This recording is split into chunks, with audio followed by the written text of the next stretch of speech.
When you preach, do people fall asleep? Do people continually check their phones or look at the time? Let's start fixing that problem today. I've taken Spurgeon's chapter titled Attention and organized it around 4 headings. If you address these 4 areas of concern, you will go far in improving your ability to obtain and retain your people's attention. The first area of concern is the people's surroundings. Be sure you have a building that has plenty of fresh air. Spurgeon said, "The next best thing to the grace of God for the preacher is oxygen. A gust of fresh air through the building might be to the people the next best thing to the gospel itself." Now, we know that Spurgeon ministered in a day and age that did not have the advantages of climate control like you and I have today. But nevertheless, the principle is still the same. If the air is stuffy and too warm or stifling, people get drowsy. One of the best things you can do to help people stay awake is address their surroundings. Is the air stuffy? Turn on a fan or make sure that the air conditioning is working or the heating or whatever is required. But give the people fresh air.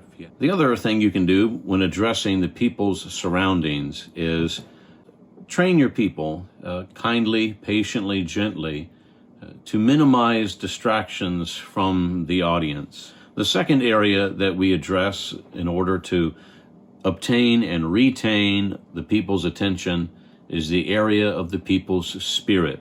Here's what Spurgeon said about that. If you want to have the attention of your people, to have it thoroughly and always, it can only be accomplished by their being led by the Spirit of God into an elevated and devout state of mind. If your people are teachable, prayerful, active, earnest, devout, they will come up to the house of God on purpose to get a blessing. They will take their seats prayerfully, asking God to speak to them through you. They will remain on the watch for every word and will not weary. They will have an appetite for the gospel, for they know the sweetness of the heavenly manna, and they will be eager to gather their appointed portions. You see, a man who preaches the Bible to a spiritual congregation doesn't have to fight for their attention, because they have been taught and they have grown in grace to know how to behave themselves in the house of God, how to come to listen in faith, and how to purposefully give their attention to the preacher as he gives them the word. Now, this is easier said than done, and to be honest, this requires a pastor to stay in one pulpit, in one ministry, in one church for many years, develop a rapport with the people, and develop a loving pastoral relationship with them, help them to grow in grace, and as they grow in spirituality, the labors that you have to invest to obtain and retain their attention will be minimized because they are coming to the house of God in faith, ready to receive, as Spurgeon put it, their heavenly manna. The third area of concern when it comes to obtaining and retaining the people's attention is the area of the preacher's sermon. Spurgeon tells us when we preach, if you want to have the people's attention, that you should say something worth hearing. Spurgeon put it this way: give your hearer something they can treasure up and remember, something likely to be useful to them, the best matter from the best of places, solid doctrine from the divine word. Give them fresh manna from the skies. Give them something striking, something that a man might get up in the middle of the night to hear, and which is worth his walking 50 miles to hear. You are quite capable of doing that. Do it, brethren, do it continually, and you will have all the attention you desire. About the preacher's sermon and the construction of that sermon, organize your sermons in a way that is easy to listen to. What I mean is, don't ramble about, but let your folks know that you have main points or headings, that you have your sermon organized into divisions. In another place, Spurgeon recommends that we should announce to our people how many points we have in our sermon. It's easier to follow a man if you know where he's going. And so the people will be naturally more attentive if they know about how many points to expect in the sermon. And if you tell them right away what the divisions are, it just makes it easier for them to listen for the next 30 to 40 minutes. About your sermon, do not have a long introduction. And I must confess that I have noticed that I make this mistake more often than I should. And in fact, it wasn't long ago where I really began to notice my introductions were getting bogged down by spending too much time reviewing the previous week's sermon. Now, Spurgeon didn't struggle with this because he didn't preach through passages of Scripture like many of us do today. He didn't preach through the book of Romans, for example, or the book of Revelation, but his sermons took from a different text every week. Now, for those of you who preach like I do, where you go through the book of Romans or you go through certain passages week to week, there's a temptation to spend a lot of time reviewing the previous week's sermon as a part of your new sermon's introduction. And that can get tedious for the people. Keep your introductions short.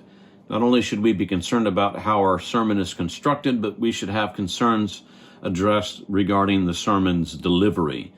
A lot of attention is lost in poor delivery of the sermon. For instance, Spurgeon's very emphatic about this. Do not read your sermon.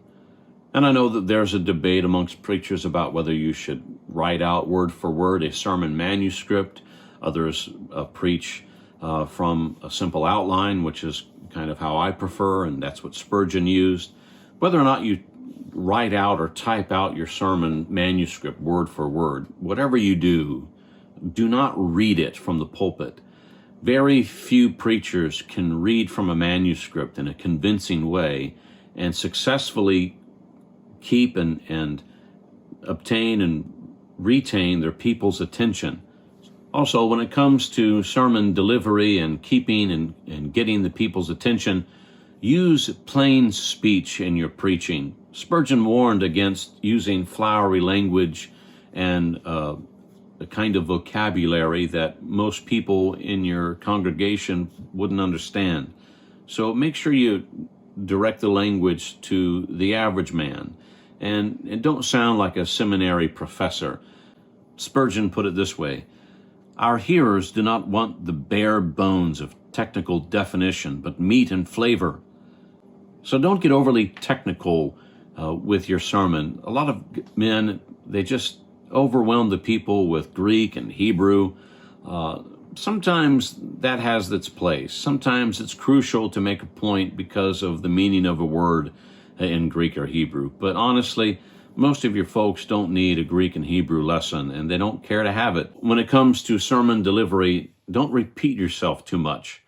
Don't utter the same phrases over and over ad nauseum, especially when it comes to the points of your sermon. Sometimes it's helpful to remind the people of what you've said, but when you do it all the time, it really does become a tedious work to listen to that kind of preaching. It's true that repetition is the key to learning, but too much repetition is also a shortcut to losing people's attention. When it comes to sermon delivery and keeping the attention of the people, be sure that you don't preach too long. Spurgeon said, an old preacher used to say to a young man who preached an hour, "My dear friend, I do not care what else you preach about, but I wish you would always preach about 40 minutes.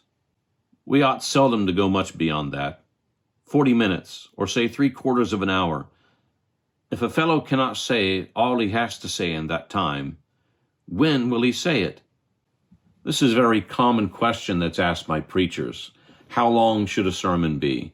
Well, there's no hard and fast rule, and there's certainly no biblical mandate about how long a sermon should be. Spurgeon believed that it was wise to not go beyond 45 minutes. We can all be good preachers, but we can all be brief. And if you fear that maybe you're a tad boring, maybe you're afraid that folks might find you a little bit dry, then the first thing you should do is work on being brief. And the style and the eloquence and the ability will come later. Also, when it comes to sermon delivery, Spurgeon advocates using the element of surprise.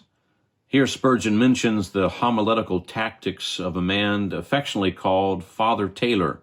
Father Taylor was a famous Methodist preacher who ministered to the sailors of Boston. Father Taylor was renowned for his near poetic style of preaching and his ability to keep the most brackish sailors' attention. When Spurgeon encourages that we emulate Taylor, he means that we should not say things the same way all the time. For example, Spurgeon says, "If you have already said salvation is all of grace, do not always add, and not by human merit, but vary it and say, salvation is all of grace. Self-righteousness has not a corner to hide its head in." So by using the element of surprise, we say the same truths, yes, but we say them differently. And that way it keeps the people's attention and gives them something to think about. When it comes to sermon delivery and keeping the people's attention, be sure to use the appropriate pause for effect.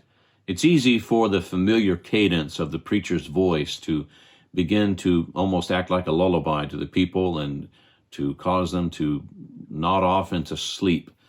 Sometimes a little silence goes a long way in keeping the people alert. The fourth area that we should address when it comes to obtaining and retaining the people's attention is this area of the preacher's spirit. Be sympathetic with your people. When they come to church, they're coming from a life that was lived in the world, from a life hectic with pressures at work, family turmoil, financial strain. They have difficulties, and it's not fair for us to expect them to sit on the edge of their seat every week waiting to hear some great word from us.